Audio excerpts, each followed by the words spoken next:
নমস্কার বন্ধুরা, welcome to my Facebook, YouTube and Instagram page. আজকে গল্প করব কোন্নগরের দ্বাদশ শিব মন্দিরের কথা। এটিকে 12 শিবতলা মন্দিরও বলা হয়।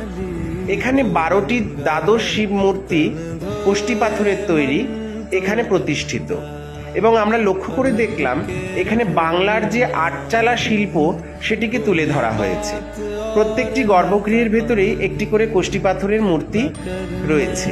এই পাষাণ প্রতিমাকে প্রত্যেক দিনই এখানকার যারা লোকাল মানুষজন তারা নিত্য সেবা দেয়, এবং অতি ভক্তির সাথে দূর দিগন্ত থেকে লোকজনেরাও আসে পুজো দিতে বাবার কাছে। শোনা গেছে যে এখানে সোমবার করে নাকি খিচুড়ি বিতরণও হয়।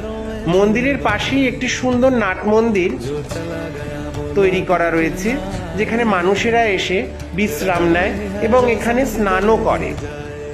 আমরা সেই মন্দিরের খোঁজ নিয়েই আজকে চলে এসেছি কোন্নগরের এই 12 শিবতলা মন্দিরে। এখানে আমাদের কলিগেরা আমরা এসে সত্যি খুব আনন্দ পেলাম।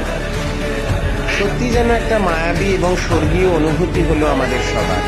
এই গঙ্গা ঘাটে এসে গঙ্গার স্নিগ্ধতা এবং আনন্দ উপভোগ আমরা করলাম।